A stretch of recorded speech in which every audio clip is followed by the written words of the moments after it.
Hello, I'm Mario Toneguzzi, taking care of business on Canada's podcast network. Joining me today is Dan Kelly, President, CEO of the Canadian Federation of Independent Business. Thanks, Dan, for joining us today. Good to be with you, Mario. All right. Well, interesting news release that you folks put out today about employers that are getting, quote unquote, ghosted by new candidates for jobs and new hires. Tell me what's happening and what the concern is there.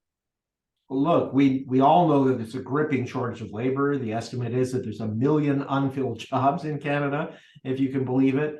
And employers are really desperately seeking workers to fill vacant positions, especially as we come out of the pandemic. But one of the phenomena, it's always been there, but something that we're hearing an awful lot more from small business owners is that they're hiring people only to, they're expected to start on Monday. Monday comes and goes, and they've not heard from the employee. They didn't show up. They didn't send a note, nothing, no news whatsoever. And even more businesses are scheduling interviews with candidates, having a day where they've scheduled 5 interviews and maybe 2 show up for those interviews. Again, candidates that just disappear altogether. This has huge ramifications on the business, especially when you've taken the time to hire somebody, go through all the background checks and all the process that you might need onboarding them, only to have them disappear either before they start or perhaps a day or 2 into their job. These have huge consequences for small business. What do you think? I know this is there's no research on this, but what do you think is happening? Is it the fact that there are so many jobs out there that maybe within that period of time somebody's hired, they find another job? Yeah, look, some of it is rather innocent, but it is starting to become a real problem. Employers know that they're not necessarily going to keep somebody forever, but instead of keeping an employee for 6 months or a year, now they're 6 days sometimes an employee is there and then they're gone. And even more troubling are people that accept interviews or accept positions and then don't show at all. Part of it, I think, has to do with the detachment from the labor force that happened over the course of the pandemic. Employees know that, and I feel for many of them, because during COVID lockdowns, they were hired, then fired, hired, then laid off. And that that whipsaw effect doesn't cement loyalty with the employer. Employers, of course, were shut down by government edict, so they didn't have much choice but to lay off workers during that time. Part of it, though, I think, is to do with just a lack of common courtesy and manners. People understand that things change. You might have been applying for 2 jobs. You accept one, and then the other one comes in and it offers you more money, or perhaps is a little closer to home, so you take that one instead. But for goodness sakes, we should be able to expect an employee to let the other employer know that they're not coming in, so then they're not just left wondering. I mean, this happens in the dating world all the time. Where somebody doesn't break up with you, just disappears, and yet that's happening now in workplace settings more and more often. What are you hearing from your members in terms of labor shortages and how many are actually feeling it these days? Yeah, look, over half of our members right now tell us that they're short of skilled workers for particular positions. But even more worrisome than that is that 40% of Canada's small businesses tell us that they're short of anyone at any skill level. They're welcoming unskilled workers, new entrants into the workforce, and they're not finding them in any degree of supply. I was just in Ottawa last night presenting to the Entrepreneur Caucus, a group of MPs from all parties that are focused on small business issues, and I shared with them both the challenges that the shortage of labor is presenting to employers, also some of the solutions, some of the things that we believe governments, Ottawa in particular, can do to try to help solve the long-term labor shortage.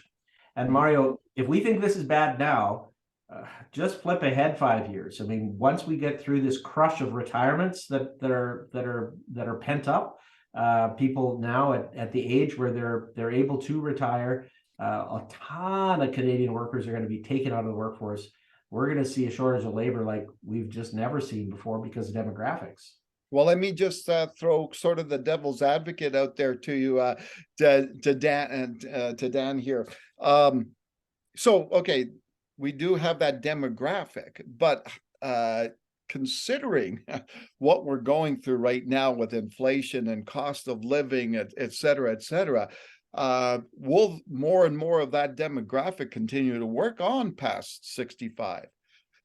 That's a big question. And look, it's one of the areas that I presented to the group of MPs last night. One of the things that we're exploring and doing some further research on is, are there some things that can be done to encourage Canadians to get into the workforce or to get back into the workforce? And seniors are an excellent example. It's the largest growing demographic in the country. If we can hang on to them in the workforce for a few more years, or get them to come back, perhaps they've retired from their position and they're open to a job in retail or hospitality to earn some extra money, maybe there's some things that government policy can do to encourage that.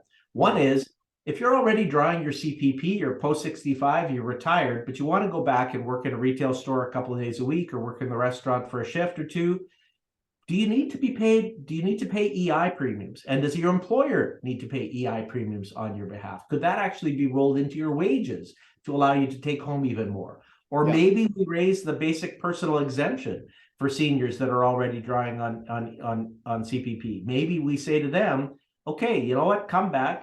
We're only going to tax you, instead of on the first X, we're going to allow you to keep the first $20,000 without paying income tax because you've already kicked in enough over the years. These are some of the ideas that we need to explore.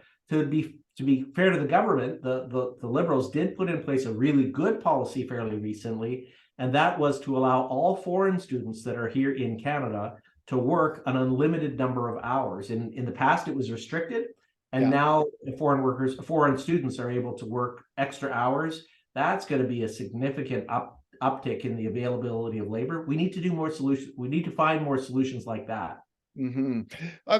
Just going back to what you were talking about in terms of perhaps the massive exodus out of the workforce.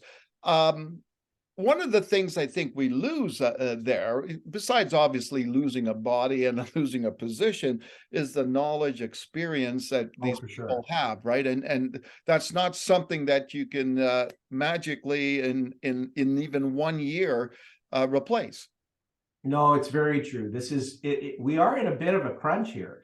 I mean, we're all seeing it when we go into businesses that there are gaps, meaning the store, the retail location, the restaurant is open fewer hours than it was in the past. Spontaneous closures because nobody showed up for a shift. But we're also seeing a deterioration in customer service in many locations because we have more inexperienced workers.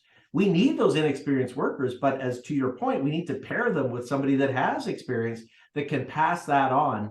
But right now, that's not happening to the degree that it should.